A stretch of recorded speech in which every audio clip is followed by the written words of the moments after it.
Sir Edward Pellew himself to see you, sir.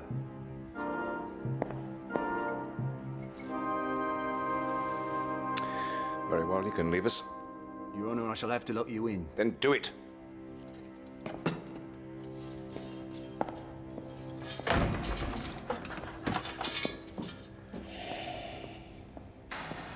That it should come to this. You of all people. It's good of you to come and see me, sir. This is not a social call, man. Good God, sir. In a few hours, you'll be on trial for your life. And unless there are extenuating circumstances, you'll hang. Hang in front of the entire squadron. I believe it was our duty to restore order and discipline aboard ship, sir. Order and discipline, black bloody mutiny, sir. That's what the charge is. And against a captain who was a hero of the Nile and the Battle of Cape St. Vincent. One of Nelson's own, dear God. It was for the good of the service, sir. Hero or not, we were headed for disaster.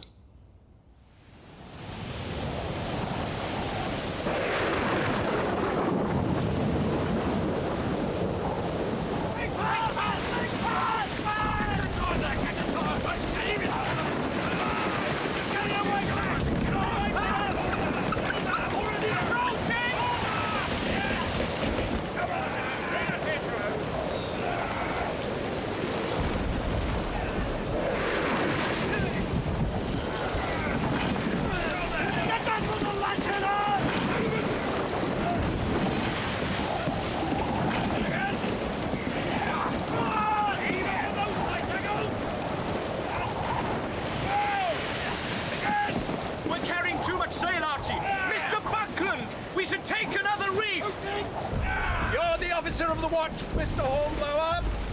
It's your decision. Throw that cleat! If this keeps up, we'll be aloft before long, I warrant you. That'll sort the men from the boys. Oh, God. Don't worry, kid. Stick with me. You'll grow up as better as the rest of us. Mr. Welland, my respects to Captain Sawyer. Please inform him we're about to shorten sail. Aye, aye, sir. Matthews, hands aloft to double reef that main topsail. Aye, aye, sir. Come on, lads. Come on, Randall. Come on, you little one. Get up there. Up there. Come on, lad.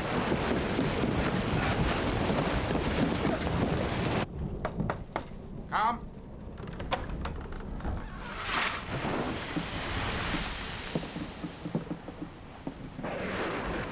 What brings you to interrupt my fruit, Mr. Welland? Captain Sawyer, sir. Come on, boy. We won't eat you. I don't believe Dr. Clive and I have enough room left for you, young midshipman. Couldn't manage another thing. Mr. Hornblower sends his respects, sir, and to inform you he's shortening sail.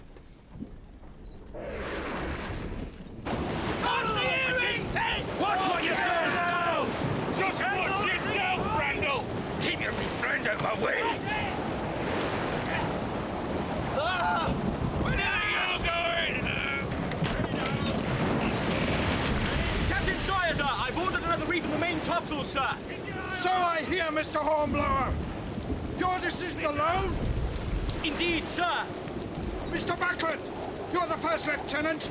Do my standing orders require the officer of the watch to inform me before shortening sail or not? Sir! Sir, what kind of answer is that? Do they or do they not? Yes, sir, they do, sir. Mr. Hornblower? With respect, sir, your orders require us to inform you when shortening sail, sir. Don't come to sea lawyer with me, sir. Ahoy there! Gunner! Mr. Hobbs! Ah!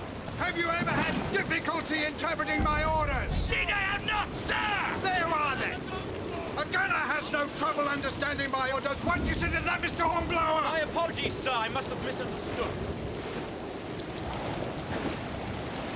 The excellent men of your own division, are they not? Perhaps by teaching them a lesson, you'll learn something of your own.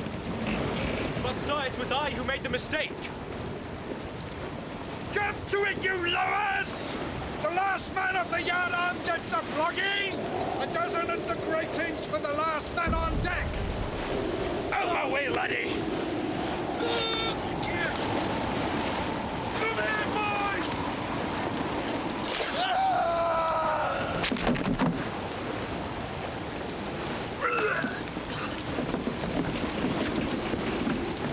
Pass the word for the doctor!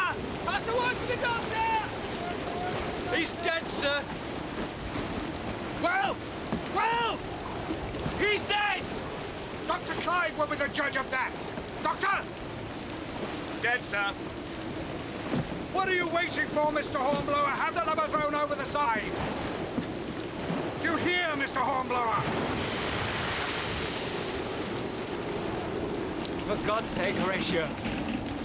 The lad's dead, sir. Nothing will bring him back. Is that right, Mr. Kennedy? Yes, Styles, that's right. We can read over him later, sir. Mr. Hornblower, get that man off my quarterdeck.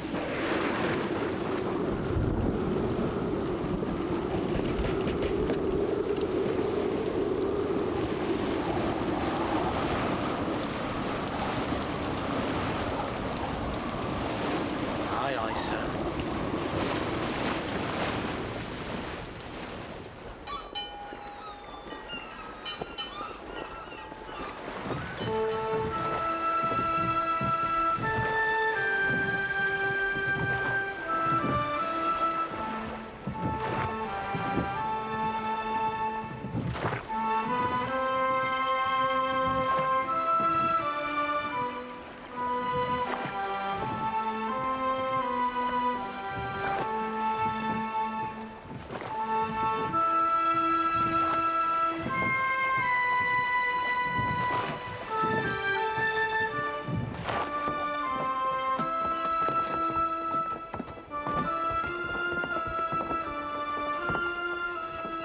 Stow those bales forward on the gun deck.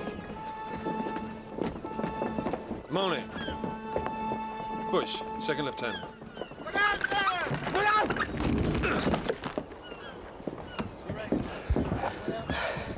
Hornblower, third lieutenant. Interesting welcoming ceremony, Mr. Hornblower.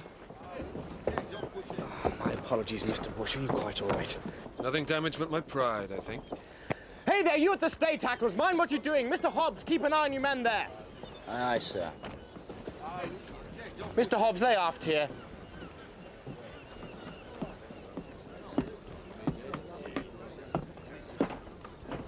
Mr. Hobbs, your recklessness nearly injured one of the ship's senior officers, not to mention damaging vital supplies.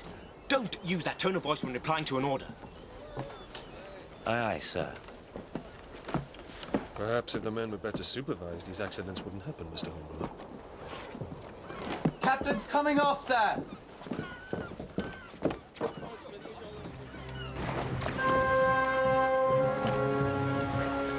Quite right. Run forward and tell Mr. Buckland. Bosun's mate, side boys, lively now!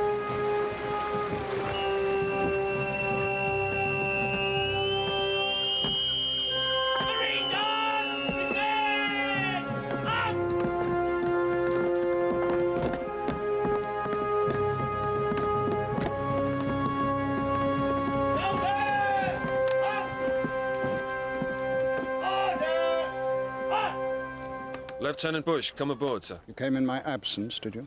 I did, sir. Did you report to the first lieutenant? No, sir. In my absence, you should have reported to Mr. Buckland. Mr. Buckland, why did Mr. Bush not report to you? I'm very sorry, sir. I was unaware that Mr. Bush had come aboard.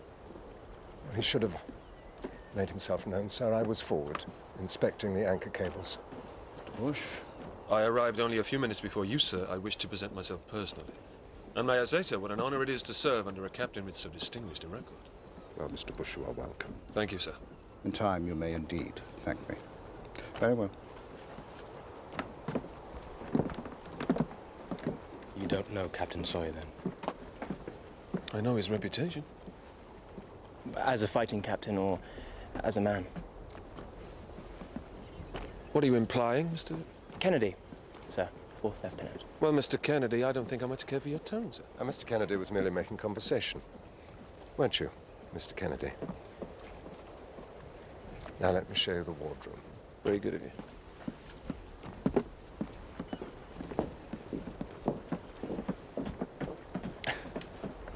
I don't think I much care for your tone, sir. What an honor to serve under a captain with such a record, sir. That's enough, Mr. Wellard.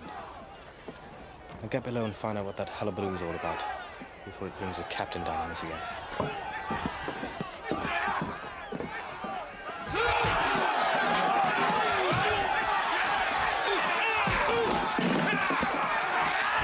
Yeah, push the little bugger off the yard arm. Who cares?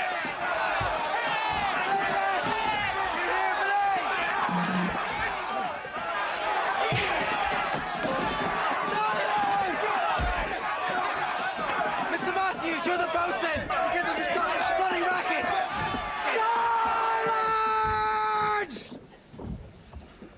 Right, what's going on here? You, Randall, what's all this? Just settling a little difference of opinion, you might say. Captain Sawyer loves a bit of bare knuckle between the men. Keeps them ready for the real thing, he says. Come on, Mr. Matthews, get them to break this up. Aye, Mr. Wellard. Come on now. Hey! No word. Hold hard there, Mr. Matthews. This hasn't been settled yet. The captain wouldn't like it if he knew we were interfering in the men's sport, would he? The captain doesn't need to know, does he, Mr. Hobbs? Yeah, not unless some little toady said... Hey! Come on! Randall, break it up now! Make me, little boy. Sir! Randall! You call him sir! Any man! Any man, Mr. Hobbs, who thinks differently had better remember the punishment for disobeying a superior officer. Tell them, Matthews. Death, sir. Indeed, death. And best you all remember it.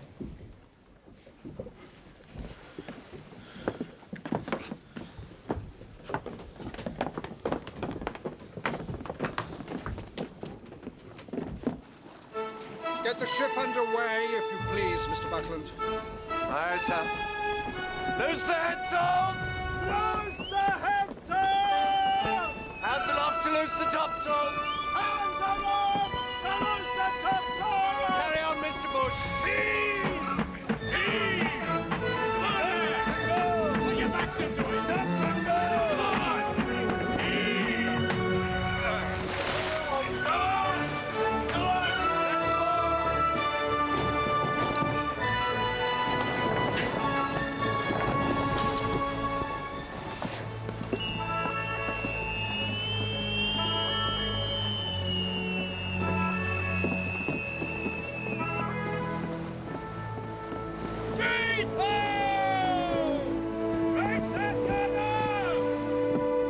Mr. Hornblower. Sir.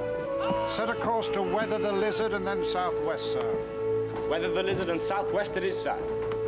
South by west to quarter west. South by west to quarter west, sir.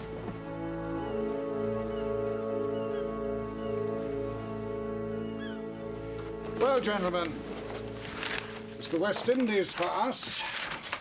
Santo Domingo. The blacks are in rebellion there. Very good, Mr. Hornblower. Very good. Gentlemen, we can certainly rely on Mr. Hornblower to keep us abreast of current events. Yes, a slave rebellion. They're uprising against their Spanish masters, started by that damn dangerous French revolutionary nonsense. Liberty, fraternity, stupidity. You're not a revolutionary, are you, Mr. Hornblower? Indeed, I'm not, sir. No. We know how to deal with them in His Majesty's ships, don't we? Santo Domingo, gentlemen. There's a nest of Spanish privateers right here in Samana Bay, menacing our trade through the Mona Strait. It's our task to clear the vermin out. That's a far cry from Napoleon, sir, but we've 10 times more chance of action than with the Channel Fleet. Not so, Mr. Bush? Not so. Now, there's a man after my own heart. And plenty of action you shall have, Mr. Bush. Along with an abundance of yellow fever and ague, eh, Dr. Clive? Putrid fever and poisonous serpents, sir. Tropical heat, bad water. Hurricanes and shipworm. When were you last in the West Indies, Mr. Buckland? Sir? Answer the question. When were you in the West Indies, Mr. Buckland? I regret to say. Never. You were never in the West Indies. That's when you were in the West Indies, Mr. Buckland. Hurricanes and shipworm. Not a day's sail from Plymouth and you're out of your depth already. Am I not right, Mr. Bush? said, isn't that right?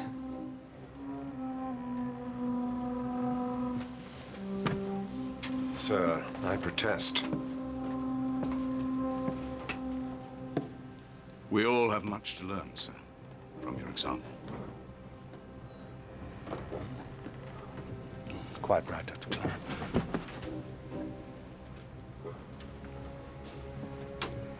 Hurricanes and shipworm. Gentlemen.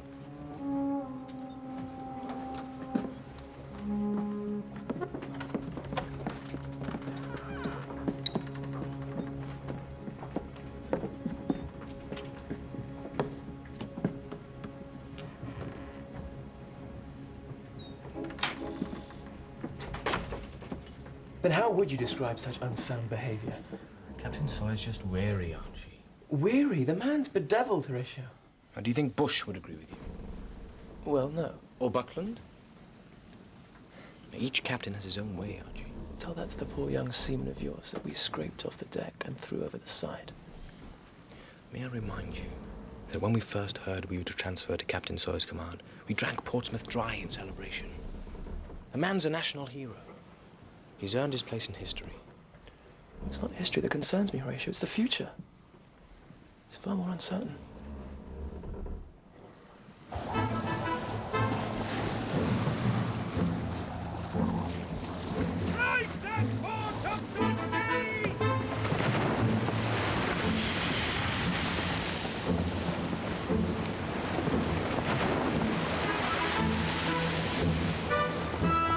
She sails well. Yes, she loves a stiff breeze.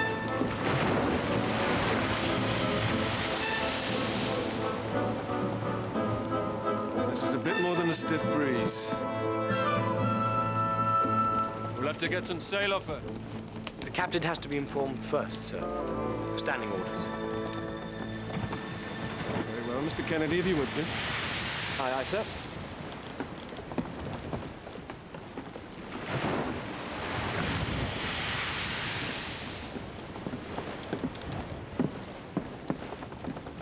You want to dig a reef, Mr. Bush? Yes, sir.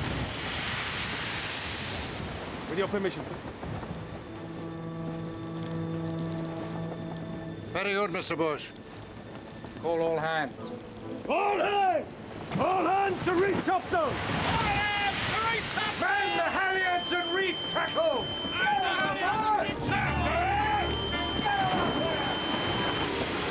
Steam tackles! Haul! Jump back into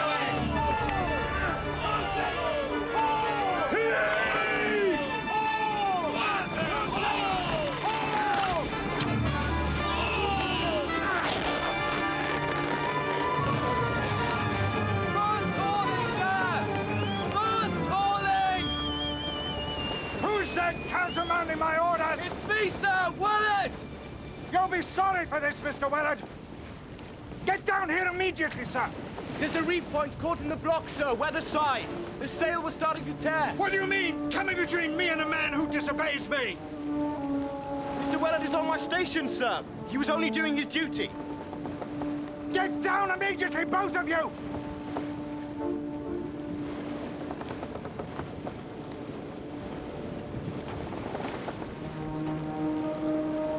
Mr. Bush, be so good as to send a hand to clear that reef tackle. Aye, sir. You there! Lay aloft to clear that tackle! Get below, Mr. Willard. You too, Mr. Hornblower. I'll teach you to conspire, trying to make me a laughing stock in front of the men. Do you hear me? Get below! Mr. Buckland, call the hands aft here, if you please. Aye, aye, sir. All hands, lay aft here.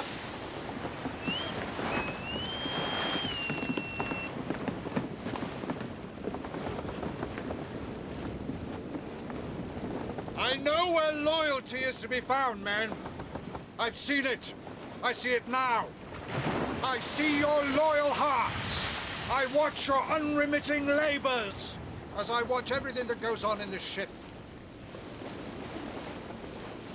Traitors meet their just deserts, and loyal hearts get their rewards.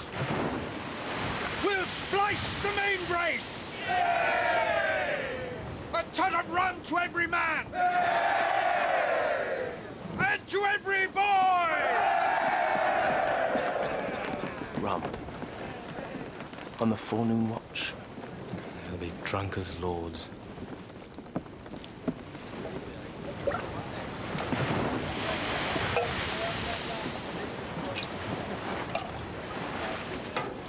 Come on, close up. Close up. Mr. Matthews, lay aft here and bring your mate with you. Aye, sir.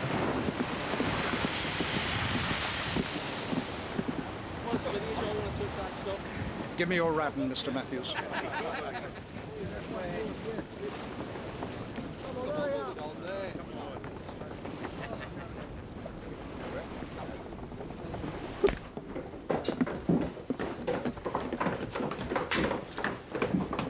Mr. Willard's presence is required by the captain, sir.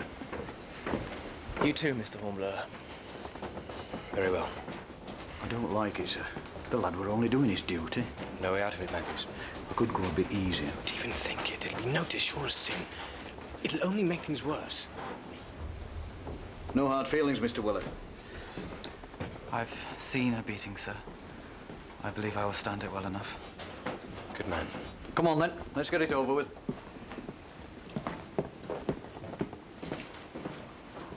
And, sir, thank you for speaking up for me.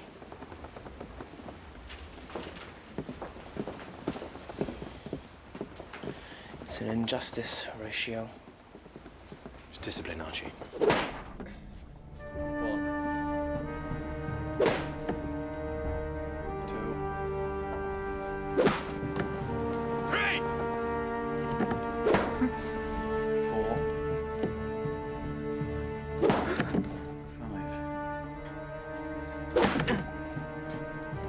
Six. Well, Doctor. The full dozen, if you please, Mr. Matthews. Aye, aye, sir. Come on. 7. 8. 8. 9. 10. 11. 12. That's it. 12. Serves the little bugger right. Very well.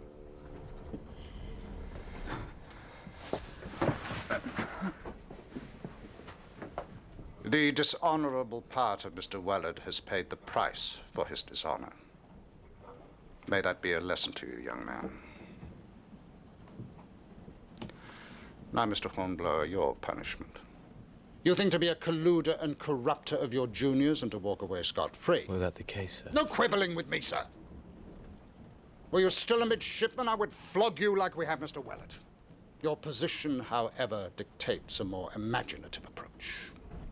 You are on continuous watch for the next 36 hours. And I would remind you that an officer caught sleeping on duty is subject to the most rigorous penalty of the Articles of War. And you know what that is. Yes, sir. Then God help you if you're found asleep.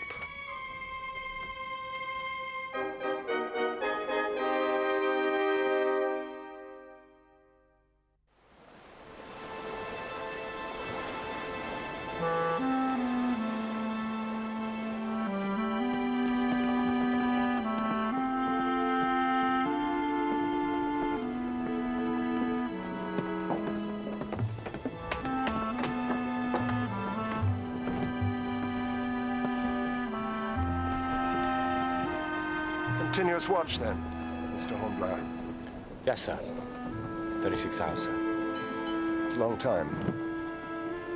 Are you up to it? It's Captain Sawyer's wish, sir. It doesn't do to cross the captain. It's a lesson we all learn. That was never my intention, sir. Glad to hear it, glad to hear it. Stand firm. Accept your punishment, and we'll hear no more about it. Yes, Mr. Buck.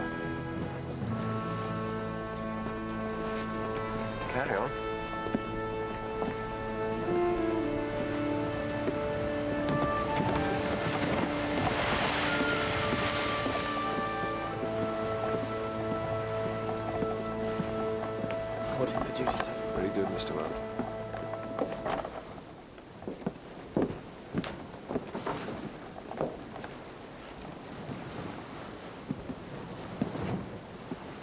Mr. Wellard. Those sand glasses need to be run against each other. Aye, aye, sir. Mark off each minute on a slate, or you might lose your reckoning. Concentrate on the task in hand. It'll help to keep your mind off the pain. Thank you, sir.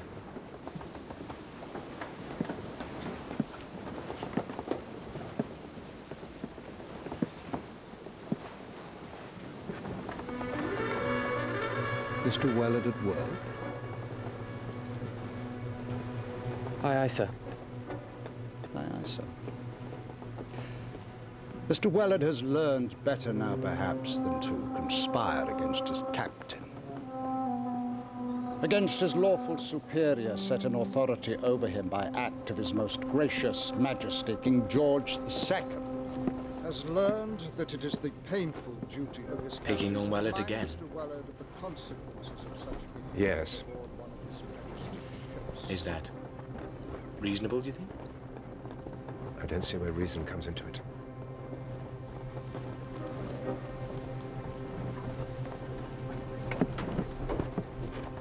Mr. Wellard is sulky.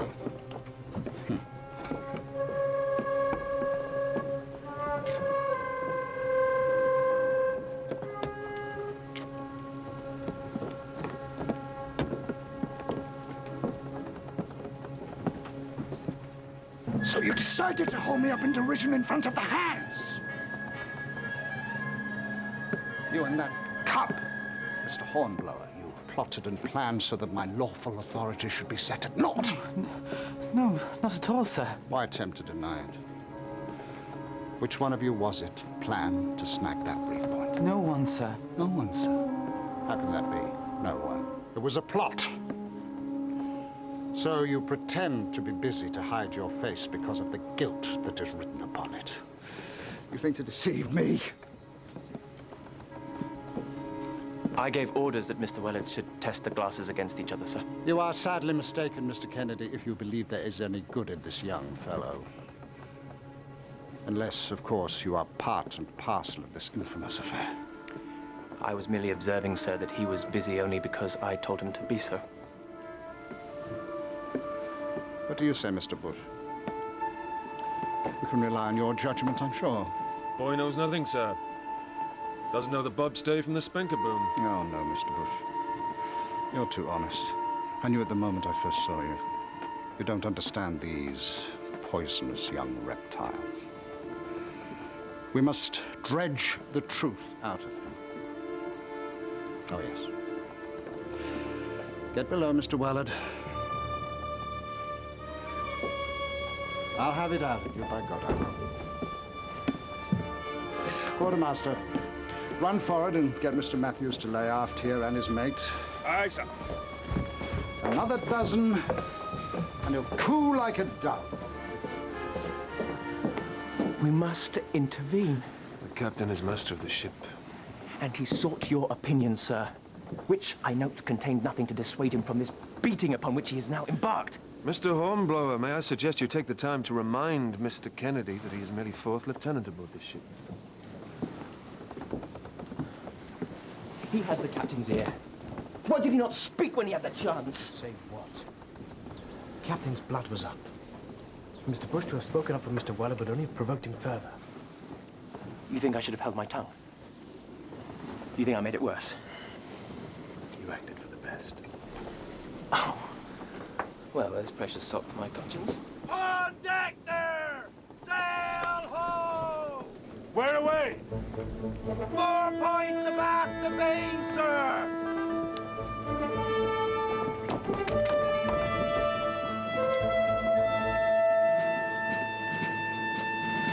Run aloft with your glass, Mr. Kennedy. See what you make of it. Aye, aye, sir. Matthews. Hello. We're wanted aft. What now? Bring your kit. Oh, hell. Not another one. Who is it this time? Young Wellard again.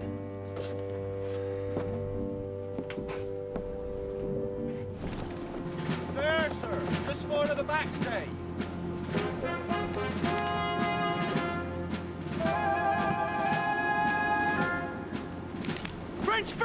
36 guns! She's cleared for action! 36, eh? Shall we inform the captain, sir? She's catching us fast. Stab the lion on his prey. Rather you than me, Mr. Bush. I'll go, sir. No. No need, Mr. Hornblower. 36 guns to our 74. They'd never dare. There's 2 of them! 2 frigates! Damn. Let's change the odds a bit.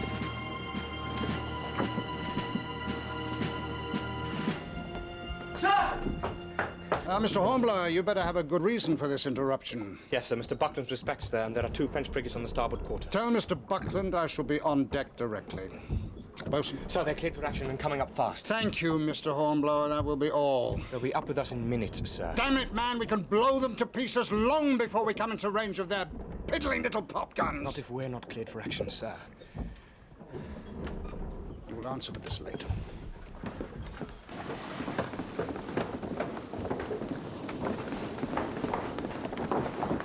We thought perhaps, sir, that,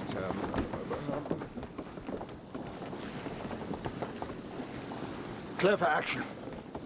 Clear for action! Damn you! Beat to quarters! Come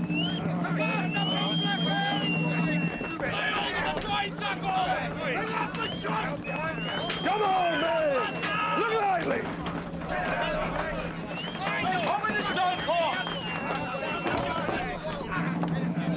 my God, they're fast. Mr. Hobbs, you will oblige me by taking a rope's end to those men if they don't bestir their miserable selves. What's wrong with them? Aye, sir! Come on, take them to the side, Tiger! Smarten yourselves up, men. They're drunk, that's what's wrong with the buggers. Beware a loose tongue, Mr. Matthews. You never know where it might lead. My tongue may be loose, Mr. Hobbs. But at least he's not raw for licking the captain's ass. Come on, put your backs into it! My God, she'll be across our stern any moment. God help us. I have no muttering on my deck.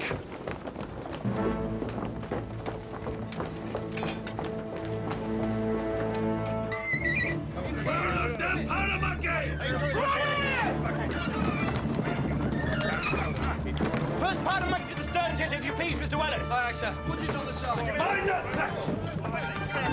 You think we'll be cleared in time?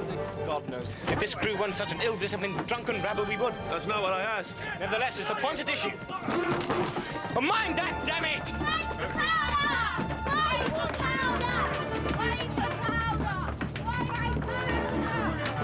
Mr. Weller, here!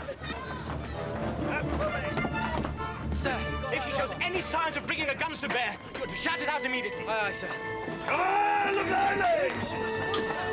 Load!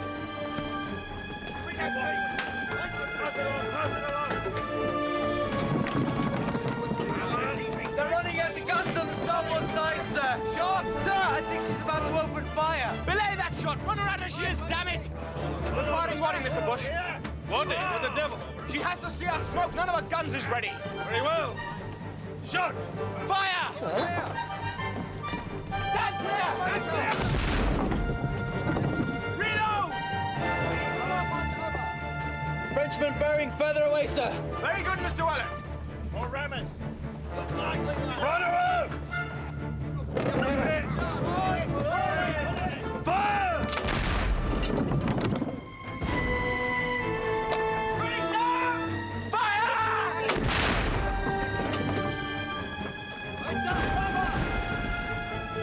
She's running off now, sir. We're frightened her off, sir. Very good. Very good. An original concept, Horatio, to fire the contents of your cot at him. It would certainly have put me off my aim. You see the way the Frenchman fell off the wind at the first whiff of it. Well, Mr. Hornblower. Sir.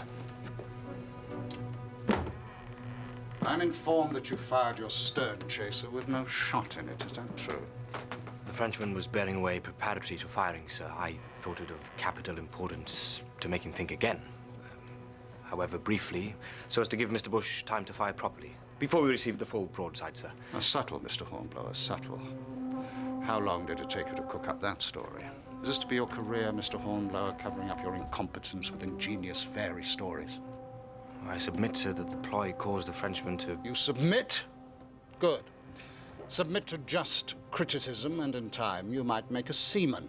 Sir, with respect, Mr. Hornblower and I agreed upon a course of action, that his stern chaser should fire its warning. You too, Mr. Bush, are you joining Mr. Hornblower? No, sir, it might have been the wrong course of action, but I agreed to it. Mr. Hornblower posted Mr. Weller to observe the French frigate. Mr. Weller. Ah, yes, I'm obliged, Mr. Bush, much obliged. Mr. Hornblower and I have some unfinished business with regard to Mr. Wellard. One. Two. Three.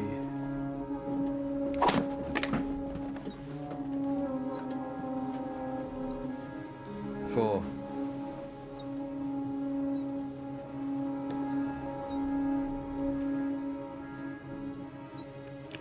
Well? Sir, do I proceed? Well, it's quite straightforward, Dr. Clive. Mr. Matthews has beaten Mr. Wellard insensible. Does he continue? Punishment ended. Bring him to the sick bay. Then get back on watch, Mr. Hornblower.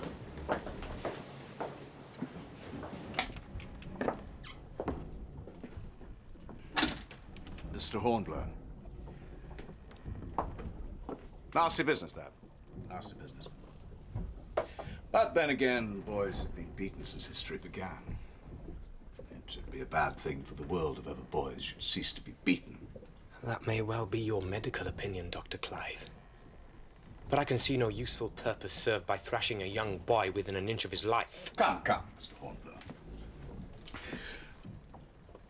A little tincture of laudanum for the pain, and all will soon be forgotten. Forgotten, maybe, Dr. Clive. But forgiven? Careful, Mr. Hornblower. I've had the good fortune to serve the captain for over 15 years, and he's inspired nothing but loyalty in the men under his command. And that, too, is your medical opinion, is it, Dr. Clive?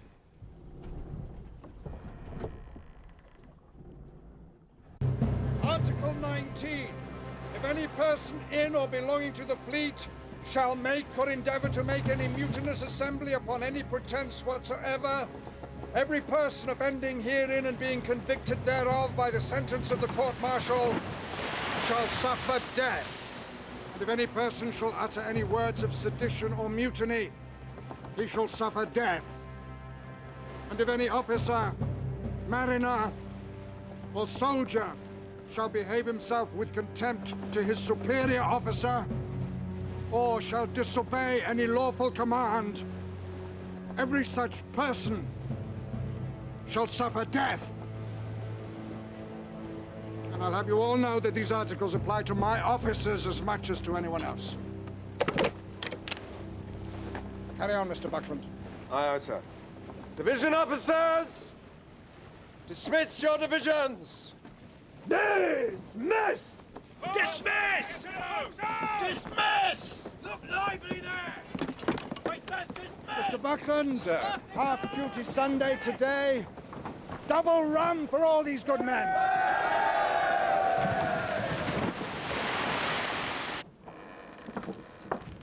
Sir.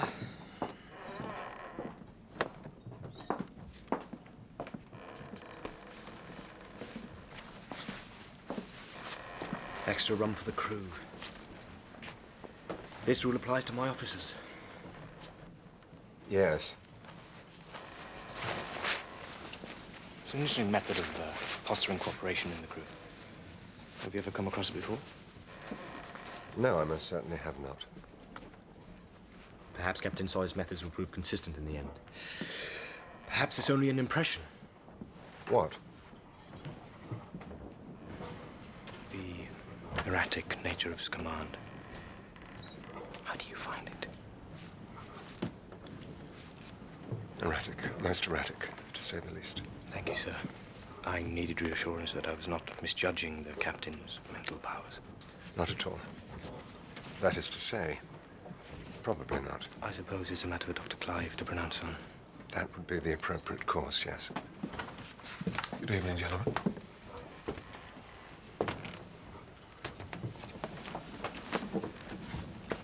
You are the officer of the watch, are you not, Mr. Hornblower? If you'll excuse me, sir, I'm needed up on deck.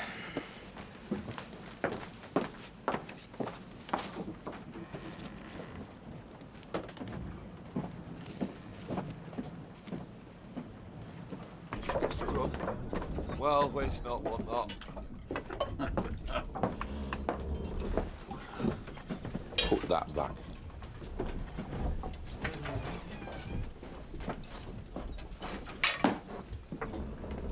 Put that back. Or do you want me to smarten up that big ugly face of yours? Styled. Randall. Put it back.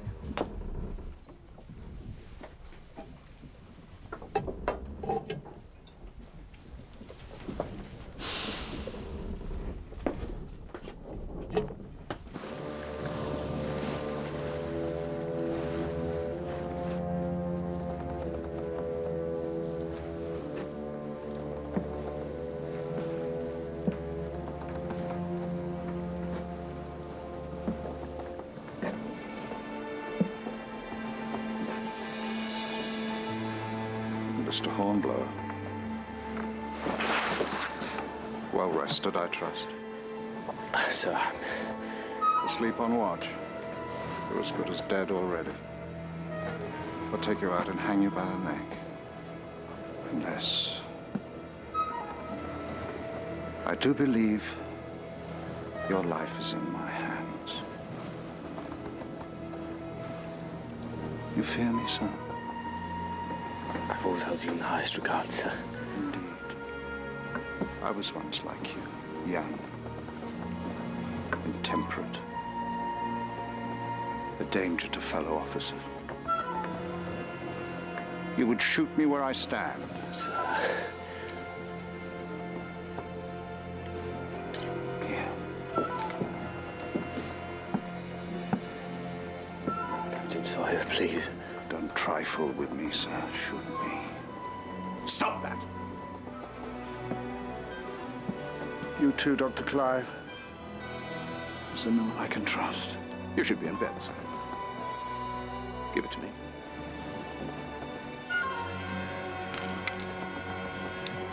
You could do yourself an injury, sir. Come. I shall give you something to help you sleep, sir. Yes.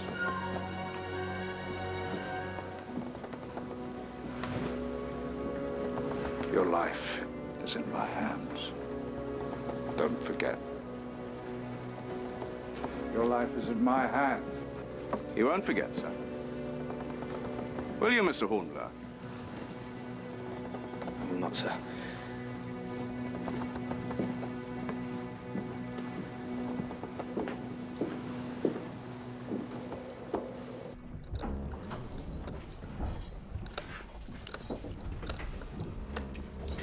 You'd do well not to let Randall get to you. But he's so... Hey, you're bosun's mate now.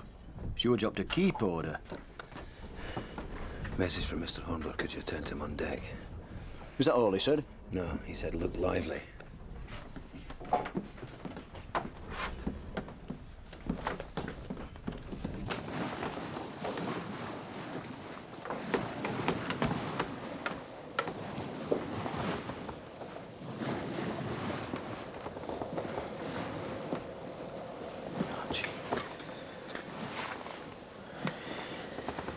Long night. Oh, time is only the half of it.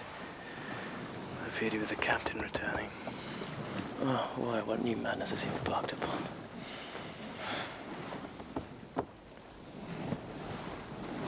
What can we do for you, Mr. Hobbs?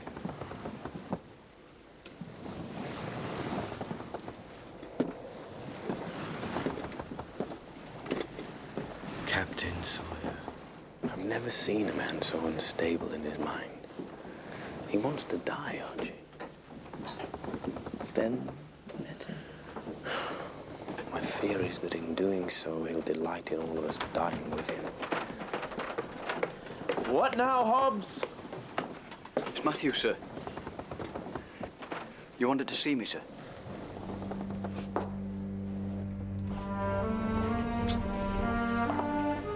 think I'll call her Bessie.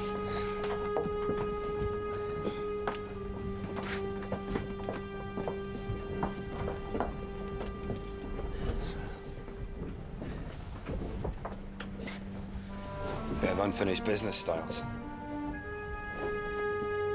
You're not so tough without your mate Matthews around, are you?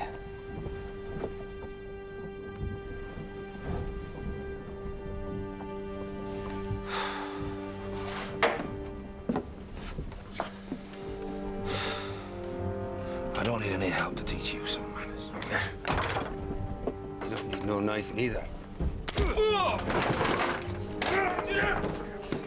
Get off me, bastard! Get off! Get off! Go now!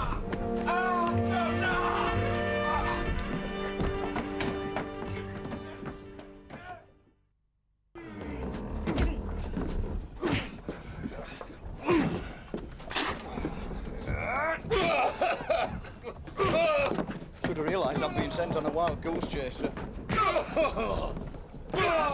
Damn you!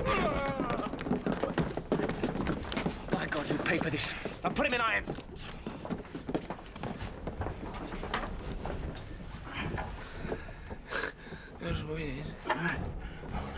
What?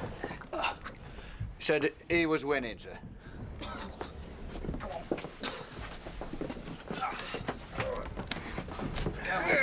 Now take him to the sick bay.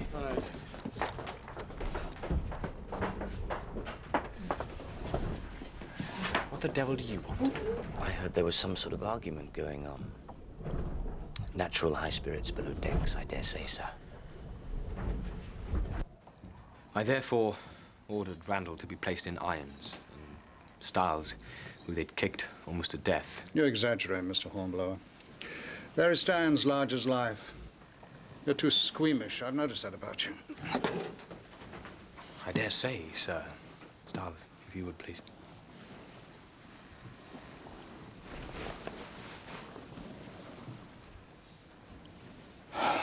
Nevertheless, there he stands.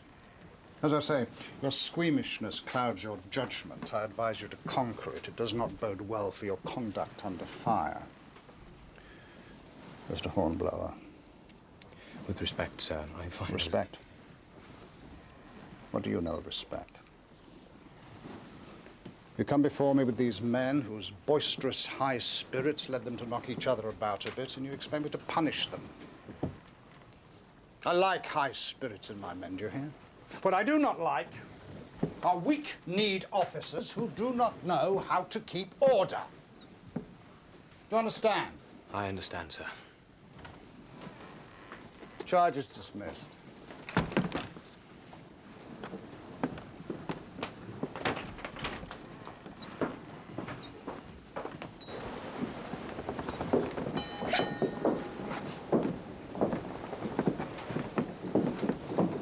Well?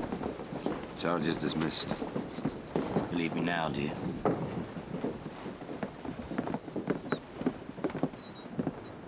What the devil's he up to? I suspect the evidence was before the captain, before I opened my mouth. The evidence you wanted to hear, that is. My God, I believe you're right.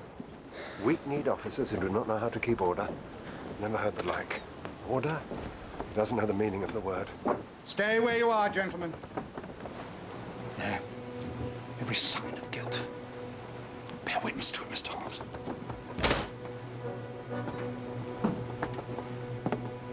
Stand still! A mutinous assembly, I believe. No, sir. Did you give me the lie on my own quarterdeck? Plotting, whispering, scheming, now treating me with gross disrespect? I'll see that you regret this, Mr. Buckland. I intended no disrespect, sir. Again, you give me the lie.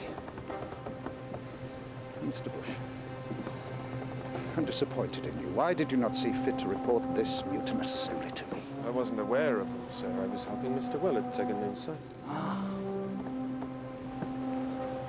Mr. Willard. Of course. He will be in this too.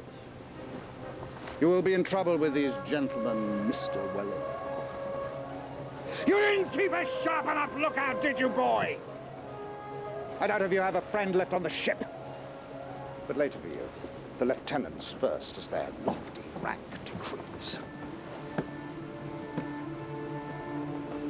You,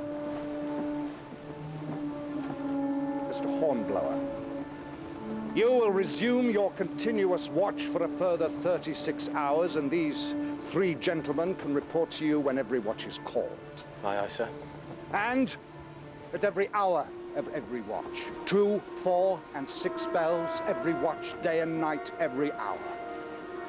And they are to be properly dressed. Let there be no slackness in the execution of this order. None. I will have means of knowing if I am obeyed or not.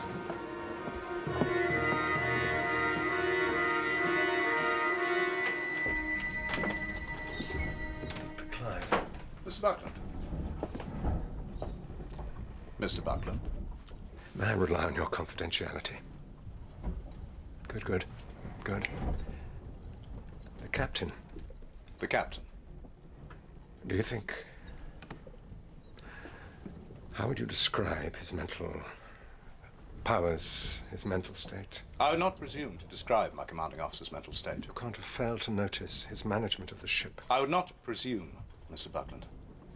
I advise you not to either, sir. Ambition is one thing. Ambition? What do you mean? I'm talking about the indiscipline of the crew. The ship is barely manageable. Hasn't it occurred to you that you would be captain? What? What are you talking about? For God's sake, man. If the captain were declared unfit, you would be acting captain. Master under God and all the rest of it. Sole arbiter of all lives aboard.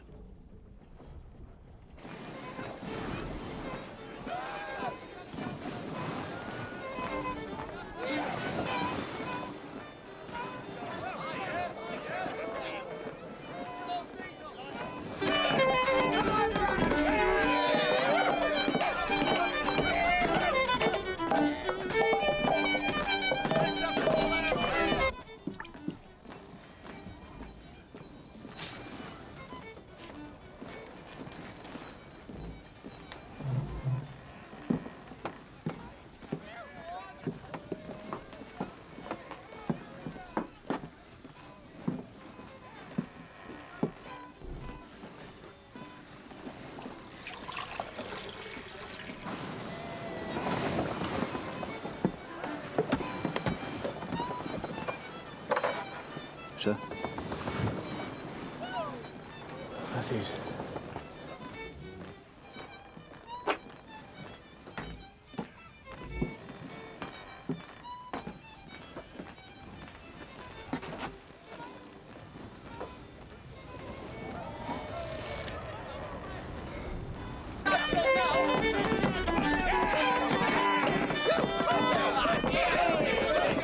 How many hours is it now, sir? 35. Well done, sir. Managed 19 hours myself once before I collapsed. Dead on my feet, sir. What happened then? The captain was a kind man, sir. Gave me a dozen lashes and let the whole matter drop. Pray God I was fortunate. Indeed, sir. Not that it'll... Let us hope not, Matthews. A lively crew.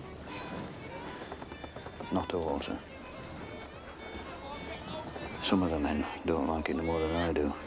Watch your tongue, Matthews. Sorry, sir. I speak for a third of the men, sir.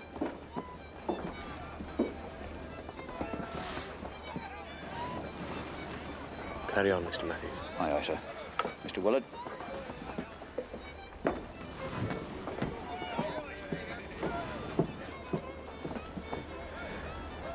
You understand your duty, Mr. Willard? I do, sir. Good luck.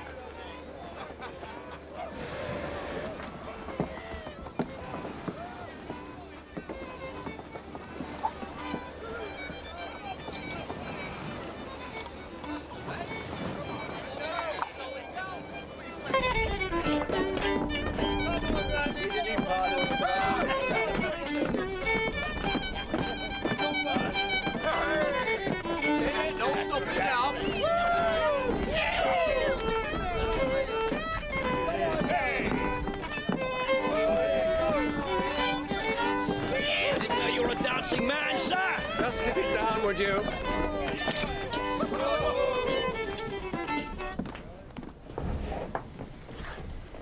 Who threw that? The captain will hear of this. He'll have a right laugh when he does.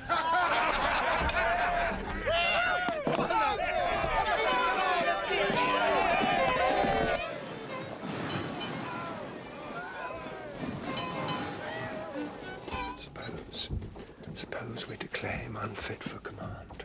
Suppose we put him in irons. We'd have to be quick and sharp about it, if we do it at all. He'll call on the hands, and they might follow him and... Suppose we were quick and sharp about it, surely there must be some chance. Sir. Risha, listen.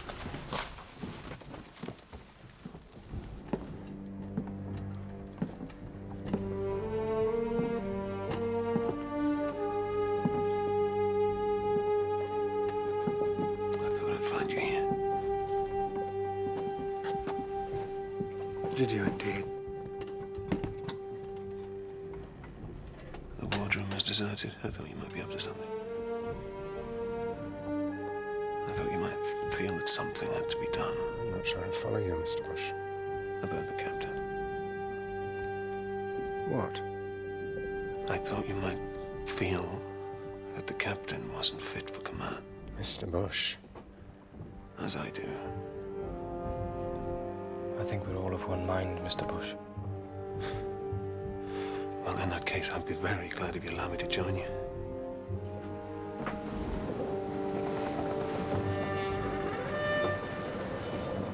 Mr. Wellard. I was expecting to see Mr. Hornblower on watch. Call of nature, Mr. Hobbs. Ah. Well, I'll just wait a moment for his return.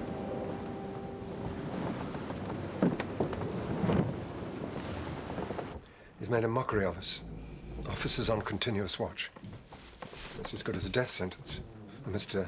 Hornblower here, how many hours has it been? It's certainly a novel approach to captaincy. Novel? And what about Wellard? I like it no more than you, Mr. Kennedy. So do we act now? Do we take a chance and declare him unfit? And in Kingston, sir? What will await us there? A court-martial. Why? Why? What on earth for? Well, this is mutiny, Mr. Buckland. Mutiny.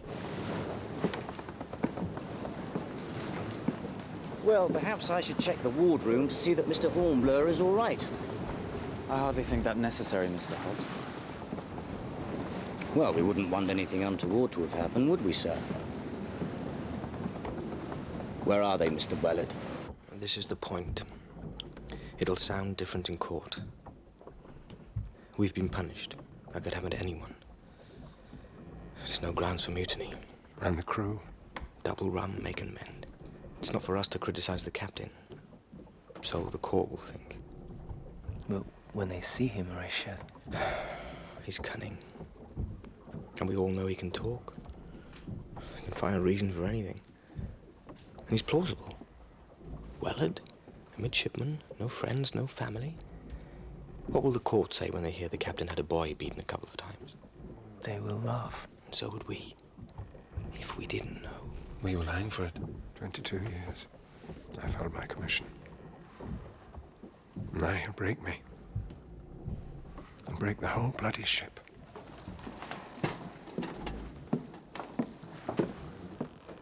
Sir. Sir. Hobbs. You said to tell you, sir. Yes, who? Lieutenants Hornblower, Bush, Kennedy, and Buckland. Yes. Not on watch, sir. Nor in the wardroom. And I thought... Yes, by God, so do I. Pull out the guard! Sir? You heard me, Sergeant? There's mutiny brewing, bloody mutiny! Pull out the guard! Stand still! If you find two or more of these gentlemen together, you will tell them to stay exactly where they are. Forward you go, Mr. Hobbs! To the hold amidship! Aye, aye, sir! Flush them out, the verminous scum!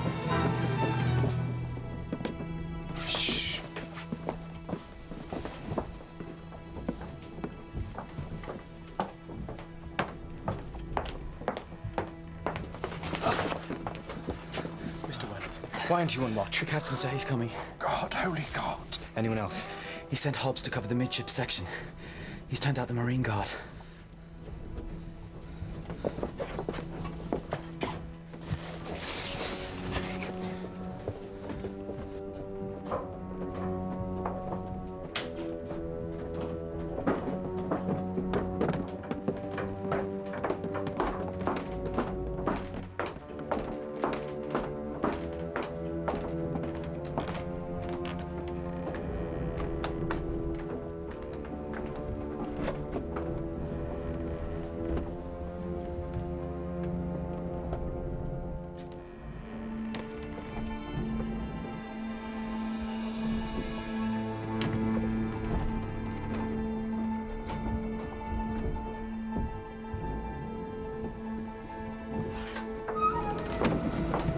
Mr. Welland, come with me. You three get forward and scatter when you're on deck. Quickly now.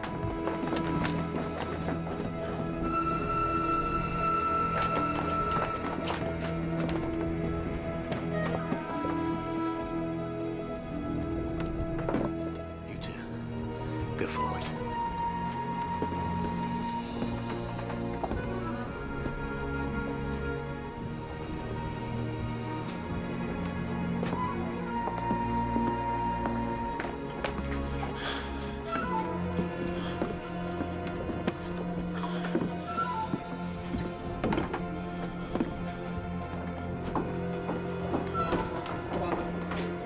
Come on! It's the captain.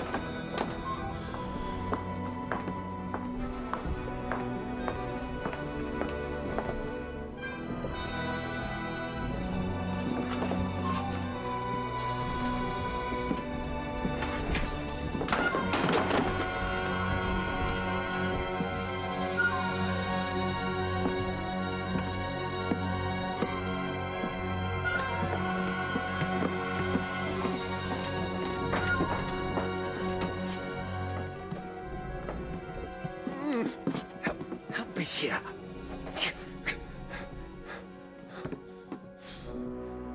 Thank you.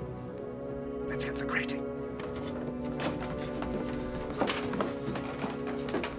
Mr. Welland, this way.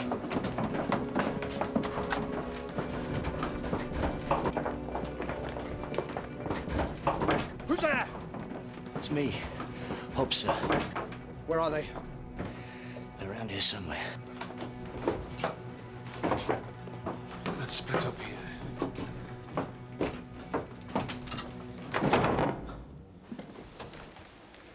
Over there. Stand there. After them! Hurry! Hurry!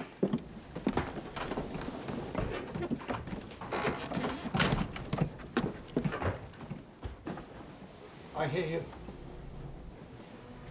Out. Out. Or do I shoot you where you stand? Run. Go on, get out. Stay where you are!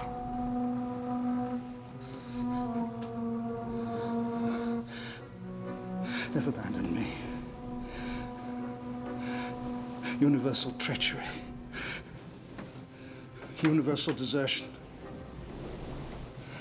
My men. Where are my true men?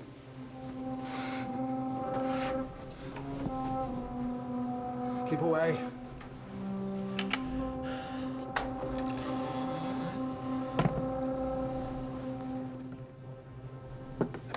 Sir? Keep your distance.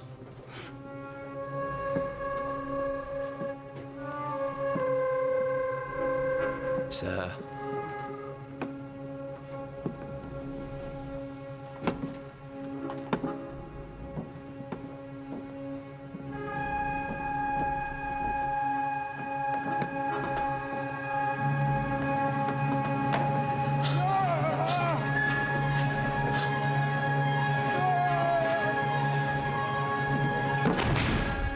How long was that?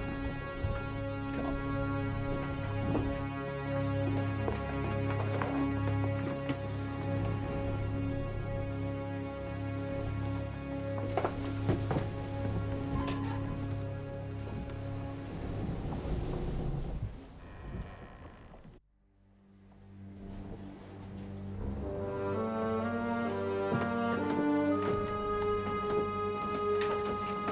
Is he dead? Dr. Clive is with him now, sir. What happened? It would appear he fell, Mr. Bush. Fell? So it would seem, sir. Are you all right, Mr. Willard? You shaking? Quite well, sir, considering. Mr. Willard, would you kindly retrieve the captain's pistols? They could be vital evidence, sir. Ah, yes, indeed. Sir, Captain was talking about mutiny, sir. We gotta catch the mutineers, he says. Did he give you any indication as to the identity of these mutineers? No, sir. But Mr. Hobbs was with him. Mike confided in him, sir. Yes, thank you. Dismissed.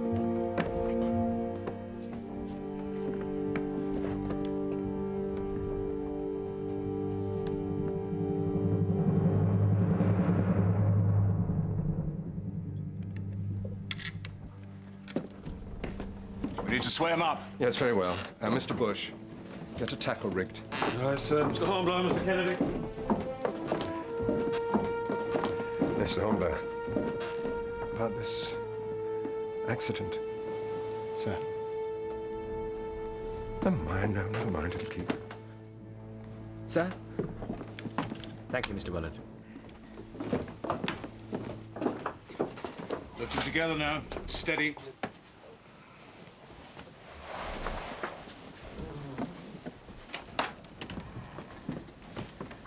The pistol, sir. Very well. Over there. Will you survive?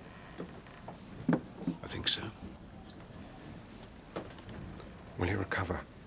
Depends on what you mean by recover. He's very severely concussed. I think what Mr. Buckland means is will he recover sufficiently to resume command? Impossible to say. His skull's intact. That's all I can tell you.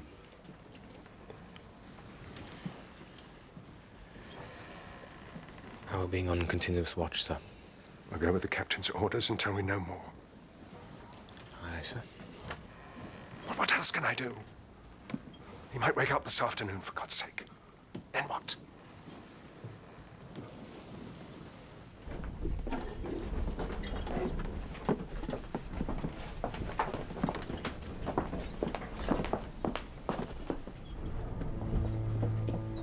Out of my way, please, Mr. Hobbs.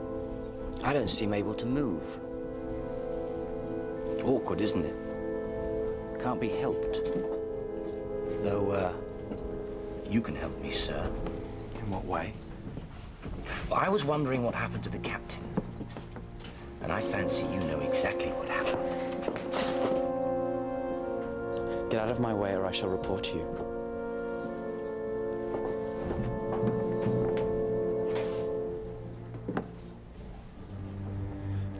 How can I help you with that? I wasn't there. Oh, I think you can, sir. For when the captain's recovered, there'll be shootings and hangings aboard this ship. And you won't want to fall foul of those. So I think you'll tell me. After all, you wouldn't want to see your young neck stretched like a chicken. Sir.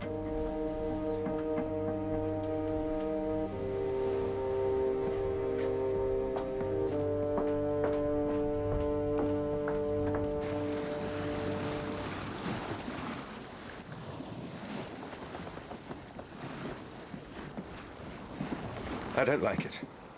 I don't like it at all. Mr. Buckland, we didn't do anything. Perhaps not. We all know what was said. Yes, but to no effect. The events overtook us. That does not mean that I'm comfortable with it. We did nothing other than consider our options in those circumstances. Fate intervened, Mr. Buckland. And the air smells all the better for it. The captain's incapacity is not a matter for celebration, Mr. Kennedy. Unless and until Dr. Clive pronounces otherwise, I would remind you that he is still in charge of this ship.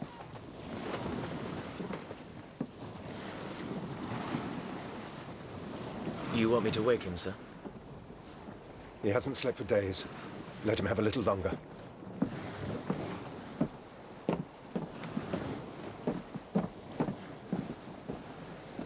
I don't envy his position. He's the one that would have to assume command. But the responsibility weighs heavy. Why don't you get some sleep, Mr. Kennedy? I'll stand watch for you. Thank you, Mr. Bush. but I will share the watch with you. Very well.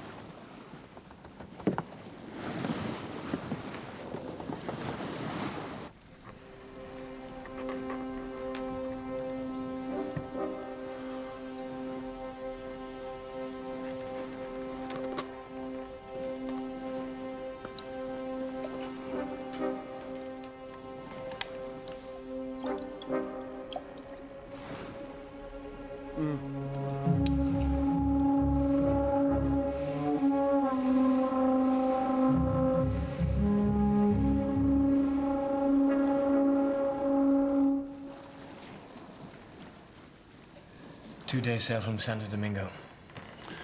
Not long to whip this crew into fighting shape. No, Mr. Bush, but I'm sure the task will not prove beyond us. How did it happen? How did what happen? How did the captain fall down the hatchway? I think he must have overbalanced. Is that all? All? What do you mean, all? You know what I mean. You were there. Mr. Buckland's compliments, and can you both attend him in the captain's cabin immediately? He's lost his memory, you say? Yes, he does not remember his accident at all, or the hours preceding it.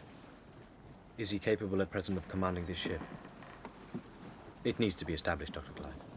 At present, no. Then we all know where we stand. For the present, we do. How do you propose to treat him? We're bleeding him. I may purge him later. I've yet to refine a regime. He's certainly calmer. Calmer?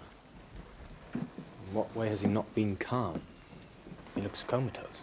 That may be a natural reaction to his memory loss and so on, to his injuries. And what was this quite natural reaction? He became a little agitated, that is all. How? In what way agitated? He showed symptoms, not extreme, of a certain paraphrenesis with occasional frenetical impulses. And in plain English?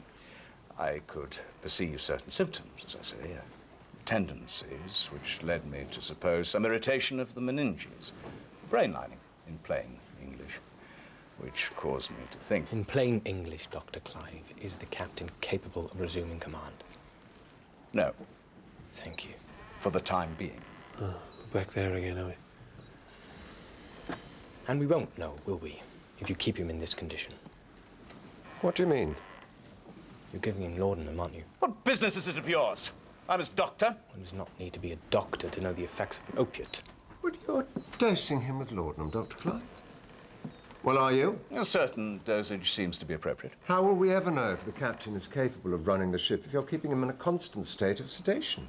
You will oblige me, Dr. Clive, by leaving off your drugging of the captain.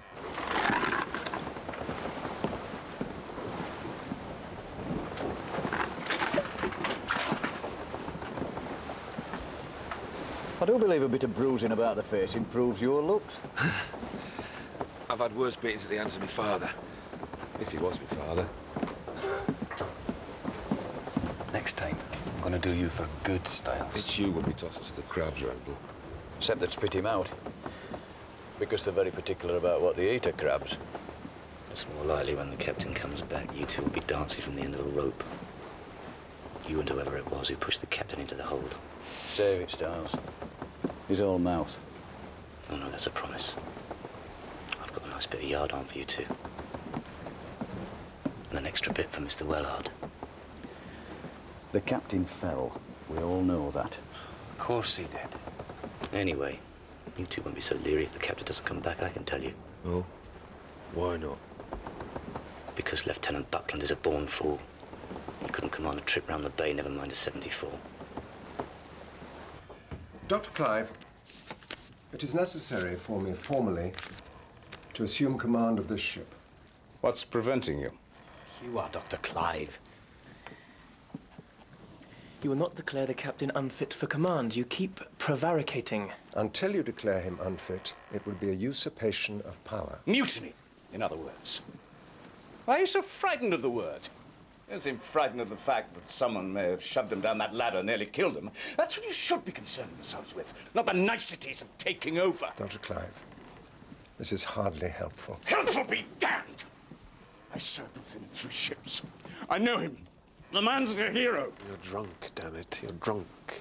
Dr. Clive, We are less than 2 days' sail away from Samana Bay, where we are to see action. It is vital that you declare the captain unfit to command this ship, and for it to be noted, you will please satisfy us as to this point. Damned if I will. There, you decide. Satisfy yourselves. It may be a useful cautionary measure, sir, if Mr. Kennedy were to note Dr. Clive's inebriated condition.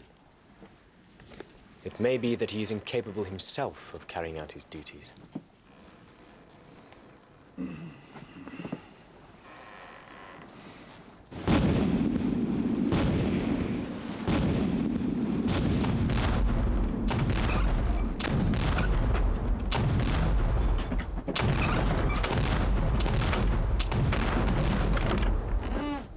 Too slow, gentlemen! We need to be faster when we engage the enemy!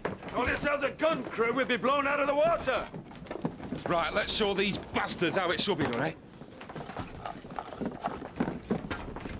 Reload! Reload!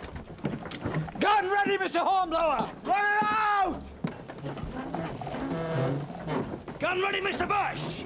Run her out! Fire! Fire! 1 minute 35, Mr. Bush, to my 1 minute 28. Better! But not good enough. Reload! You're a hard taskmaster, Mr. Hornblower. We'll make a crew out of them yet, Mr. Bush. Much better, gentlemen. We're getting there, sir. You unwell, Mr. Hornblower? No, sir. But I have a request, sir. He wants to do what? That's what he said. Well, I've heard of that. Come and look at this.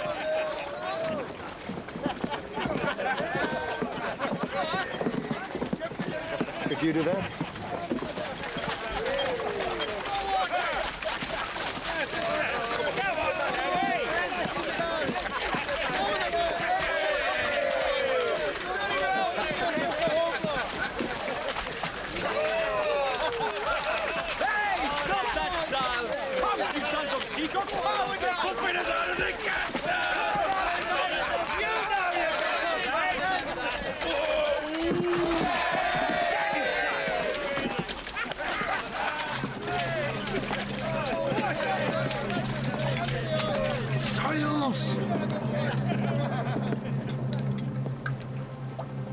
This is my ship, not a public bathhouse.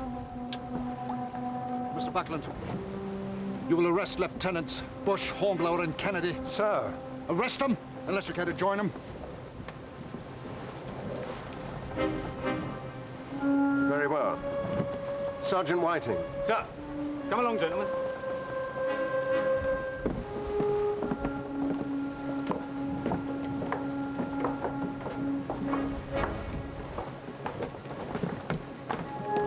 And clap them in irons like the mutinous dogs they are.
It's no good, sir. We'll never bring the guns to bear. The fort's too high up. Sir. Get away, get away. Sir, I beg you, we are standing into terrible danger. By the mark! 3! There is only a few feet of water under us, sir. We must turn now before it's too late. No, I don't want to. I want to fight them. Then at least let me release the other lieutenants. Without them, there will be no one to command the guns. Oh, no, you don't, Mr. Buckland. I know what you want. They'll stay just where they are.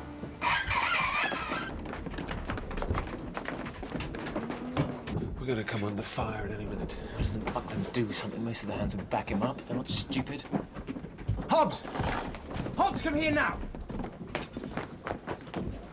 For God's sake, man, this is madness. Get us out of here. Can't do that, sir. You know I can't. You can't work the guns on your own, Hobbs. Lead us, Hobbs. I can't. Hobbs, get us out of here now. That's an order. No. Damn, thought we had him there. We did.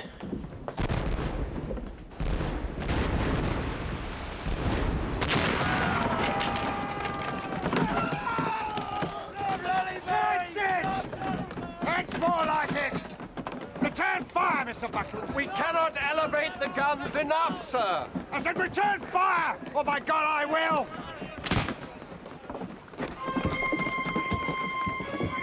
Engage the enemy, mister. Sir. And a quarter less 3! This is my ship!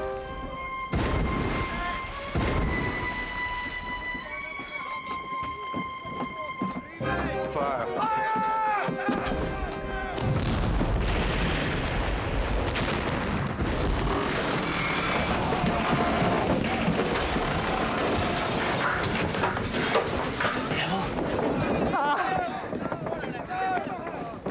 We're aground. God help us. We're aground.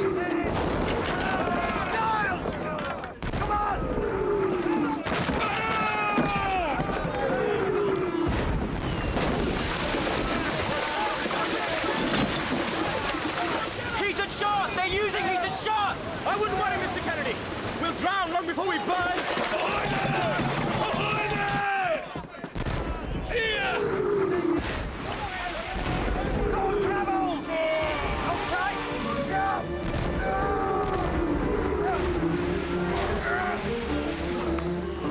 Why is it I can never find you when I need you?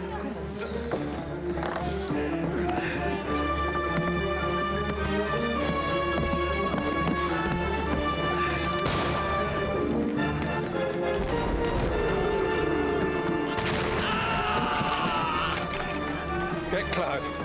Get the doctor. And tell him to bring a straitjacket.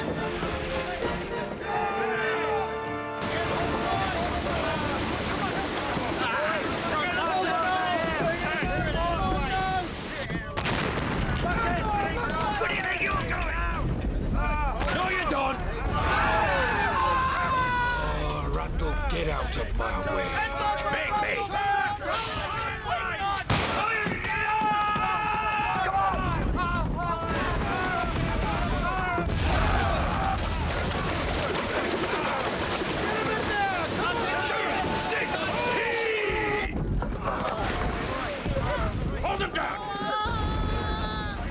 Compliments, and will you please come to the quarterdeck? My respects to the first lieutenant, but no, it's impossible. See why, surely. The captain said he's not himself. Is he wounded? No, sir, but... Well, these men are. Now, pass me that sword.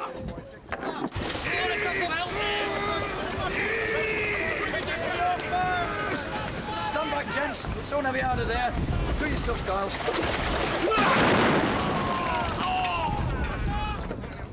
Thank you, Matthews. Now find the carpet and get that hole plugged up. Then meet us up on deck.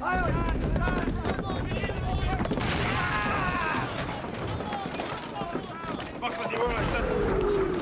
We're aground. Fast aground. We'll have to get her off at the anchors. Where is the captain, sir? He's gone to Earth somewhere. I've sent young Wellard to look for the doctor. Where the hell is he? We'll need to get a cable up to a stern port. Well, Matthews can do that, sir.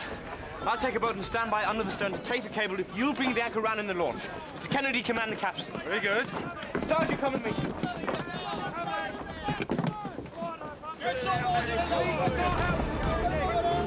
Give us plenty of slack, Matthews. Aye, aye, sir. More slack. Come on, men!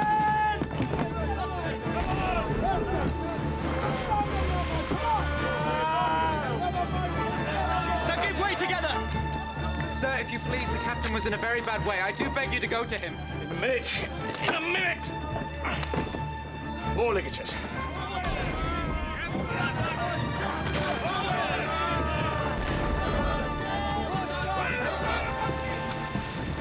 Stretch out, Mr. Hornblower! Stretch out! Aye, aye!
Mr. Bush!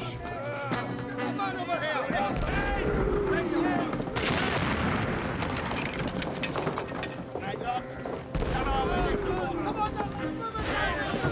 They pushed me. That's what they did. Push me. Mutiny. My God. It is mutiny. Come on, man! The ship's at stake! Heave in! Heave and wake the dead!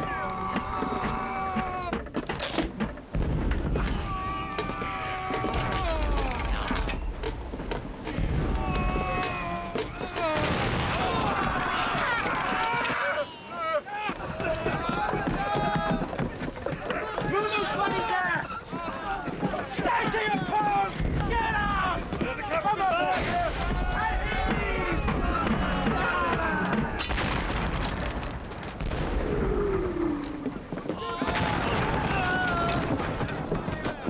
Where is he? Where is he? He's over there somewhere. Mr. Willard, find Sergeant Whiting. Bring him here with 4 of his men. Quickly now. Aye, aye, sir.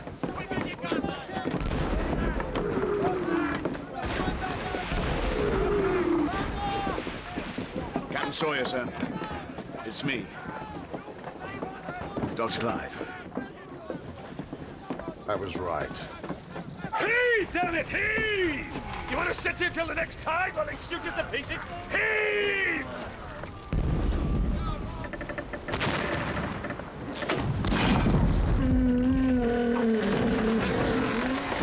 Did you feel it? When the guns fired. It must have broken the suction.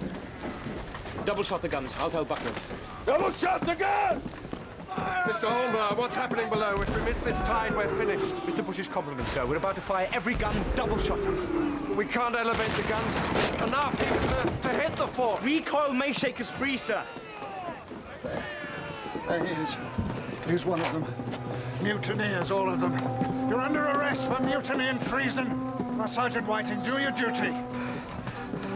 The priority is to refloat the ship, sir. What? So we should, yes. Mr. Wellard, my respects to Mr. Bush. Tell him to carry on. Stay there, you puppy! I give the orders here! Mr. Wellard, if you please. Aye, aye, sir. Do your duty, Sergeant. Damn your eyes, do your duty, or by God I will. Dr. Clive, is the captain fit to command this vessel? No, it's not as simple as that. Arrest him! Dr. Clive, if you continue to prevaricate, we shall all die here. I'll count to 3. Sir, I beg you. 1. Dr. Clive! 2. You're endangering the ship, Sir Dr. Clive! All right, yes. 3.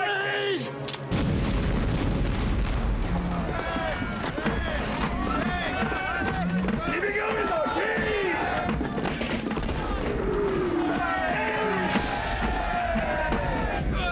What happened? Sergeant Whiting, the captain has been declared unfit for command. Please disarm him and escort him below. Going up! Stand by the sheet! Horatio, what's going on? The doctor has finally decided that the captain is unfit to command. He was under duress. Did you not declare the captain unfit for command? You're being threatened with a pistol, for God's sake. By whom? By the captain. Come on, man, move it! Take him to his cabin. You'll swing for this. You all will. Tell me, Mr. Hornblower. Sir. Did you know that the captain had fired his pistol? No, sir. Oh, I see. We were hard aground, sir. We were as good as dead already. You just took a gamble. They seemed reasonable enough odds, sir. Ready when you are, sir. Mr. Bush? You're in command of the Renown now, sir? Yes. Very well. Let's get the ship underway before the Dons sink us. Raise sheets and tags! Oh, thanks a Well, hard and larboard!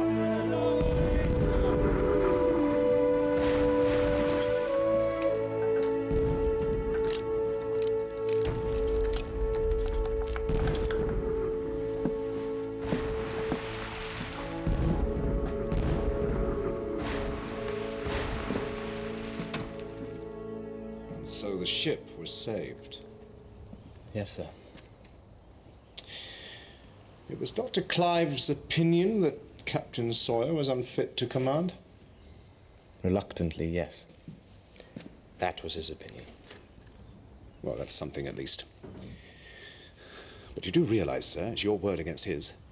It was for the good of the service, sir, and for the safety of the ship. By God, Mr. Hornblower, I hope you can back that up with solid evidence, because from where I'm standing, I wouldn't lay great odds on an acquittal. No, sir. I'm afraid you're right. So you say Captain Sawyer's condition was due to falling down the hatchway? That's what seemed to push him over the edge, sir. It's a very interesting choice of words, Mr. Hornblower. How did the captain come to fall?